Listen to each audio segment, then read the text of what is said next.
Retirement के बारे में जब हम सोचते हैं तो अक्सर लगता है कि भाई ये तो जिंदगी के सफर का अंत है। पर क्या ये सच है? असल में तो ये एक दूसरी पारी की शुरुआत है, एक लंबा और बहुत ही जरूरी दौर। और इसके लिए तैयारी करना, ये तो सबसे ज्यादा जरूरी है। तो आज हम इसी तैयारी की प्लानिंग को समझने वाले हैं। तो चलिए एक सीधे से सवाल से शुरू करते हैं जो शायद आपको सोचने पर मजबूर कर दे। सोच कर देखिए, अगर आज किसी के पास 1 करोड़ रुपए हैं तो ठीक 30 साल बाद उस 1 करोड़ की असली वैल्यू, उसकी खरीदने की ताकत कितनी रह जाएगी? कोई अंदाजा है?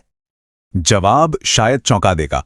सिर्फ 13 लाख रुपए। जी हां, आपने सही सुना। अगर हम 7% की औसत महंगाई दर यानी इन्फ्लेशन रेट को भी मानकर चले ना, तो आज के 1 करोड़ की जो बाइंग पावर है वो 30 साल बाद सिर्फ 13 लाख रुपए के बराबर रह जाएगी। ये आंकड़ा ही दिखाता है कि हमारे सामने चुनौती कितनी बड़ी है। और रिटायरमेंट की सबसे बड़ी, सबसे सीधी चुनौती पता है क्या है? वो यही है, आपकी इनकम तो रुक जाती है पर आपके खर्चे वो नहीं रुकते। इनफैक्ट वो तो समय के साथ बढ़ते ही चले जाते हैं। तो चलिए इस चुनौती को थोड़ा और गहराई से समझते हैं। आखिर ये असल में दिखती कैसी है और इसका स्केल कितना बड़ा है? देखिए, आज के समय में अच्छी मेडिकल सुविधाओं की वजह से हमारी आपकी उम्र बढ़ गई है।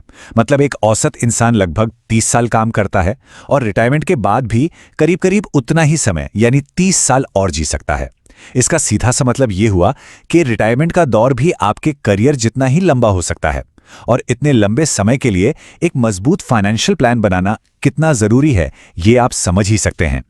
तो सवाल यह है कि इतनी बड़ी चुनौती से निपटने के लिए प्लान बनाया कैसे जाए? इसका सबसे अच्छा तरीका है कि हम इस पूरे सफर को 2 आसान फेजेस या कहिए 2 दौर में बांटकर समझें। देखिए, रिटायरमेंट प्लानिंग को ना एक लंबी मैराथन की तरह मत देखिए। ये एक ऐसा सफर है जिसके 2 बिल्कुल अलग अलग हिस्से होते हैं। पहला है एक्यूमुलेशन फेज, मतलब पैसा जमा करने का दौर, और दूसरा है डिस्ट्रीब्यूशन फेज, यानी उस जमा किए पैसे को इस्तेमाल करने का दौर। और इस कॉन्सेप्ट को समझने के लिए ये उदाहरण एकदम परफेक्ट है। जो एक्यूमुलेशन फेज है वो एक मधुमक्खी के छत्ते की तरह है, जहां सालों की मेहनत से बूंद बूंद करके शहद यानी पैसा जमा किया जाता है। और जो डिस्ट्रीब्यूशन फेज है वो शहद के उन जार्स की तरह है जिनसे आप जरूरत के हिसाब से शहद निकालकर इस्तेमाल करते हैं। कितना सिंपल है ना? अब इस पूरी प्लानिंग में ना एक अनदेखा दुश्मन है, एक विलन है जो चुपके चुपके हमारी सारी बचत को खाता रहता है, और उसका नाम है महंगाई। इसको एक और सिंपल से उदाहरण से समझते हैं। मान लीजिए आज किसी का महीने का खर्चा 1 लाख रुपए है, तो भविष्य में ये कितना हो जाएगा? अब जरा इन नंबर्स पर नजर डालिए। अगर हम सिर्फ 8% की औसत महंगाई दर भी मान लेना, तो आज का जो 1 लाख रुपए का महीना खर्च है वो 10 साल में ही डबल से ज्यादा यानी 2,16,000 हो जाएगा। 20 साल में ये हो जाएगा 4,66,000 और 30 साल बाद 10 लाख रुपए से भी ज्यादा। सोचिए, ये है महंगाई की असली ताकत जो हमारी बचत को खोखला कर देती है। अब जब चुनौती इतनी बड़ी है तो जाहिर है कि हमारी इन्वेस्टमेंट की स्ट्रैटेजी भी समय के साथ बदलनी चाहिए। जो तरीका करियर की शुरुआत में काम करता है वो रिटायरमेंट के बाद बिल्कुल काम नहीं करेगा। यहीं पर एक बहुत जरूरी कॉन्सेप्ट काम आता है जिसे कहते हैं एसेट एलोकेशन। इसका सीधा से मतलब है कि अपनी उम्र और जरूरत के हिसाब से अपने निवेश को अलग अलग जगहों पर बांटना, जैसे कुछ पैसा इक्विटी में, कुछ डेट में, ताकि रिस्क और रिटर्न के बीच एक सही बैलेंस बना रहे।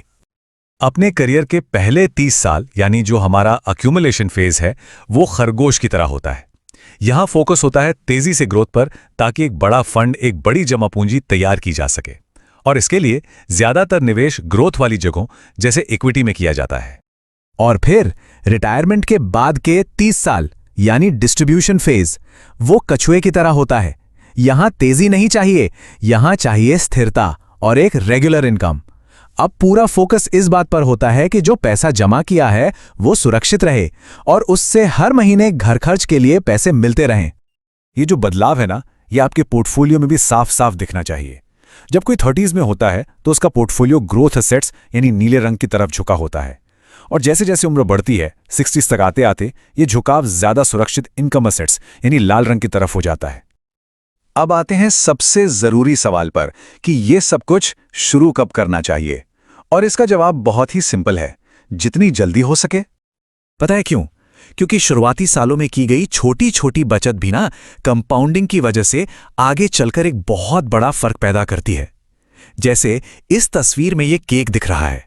हर साल की बचत एक लेयर की तरह जुड़ती जाती है और आखिर में एक बड़ा कॉर्पस तैयार करती है। चलिए इसे एक रियल केस स्टडी से समझते हैं। मान लीजिए कोई 25 साल की उम्र में हर महीने सिर्फ 10,000 रुपए की SIP शुरू करता है, तो 60 साल की उम्र तक उसके पास लगभग 1.47 करोड़ रुपए यानी करीब 1.5 करोड़ रुपए का फंड तैयार हो सकता है। और इस रकम से हर महीने करीब 1,23,000 रुपए की पेंशन बन सकती है। यही है जल्दी शुरुआत करने की असली ताकत। तो इस पूरी बातचीत का निचोड़ क्या है? सबसे जरूरी बात यह है कि आपकी स्ट्रैटेजी को समय के साथ बदलना ही होगा। पहले ग्रोथ, फिर स्टेबिलिटी, मतलब सही समय पर खरगोश से कछुए की चाल पर शिफ्ट करना, यही सफलता की कुंजी है। आपकी नौकरी शायद 30 साल चलेगी, लेकिन आपका रिटायरमेंट भी तो उतना ही लंबा हो सकता है। तो सवाल बस एक ही है, क्या हम सब इसके लिए तैयार हैं? इस पर सोचना बहुत जरूरी है।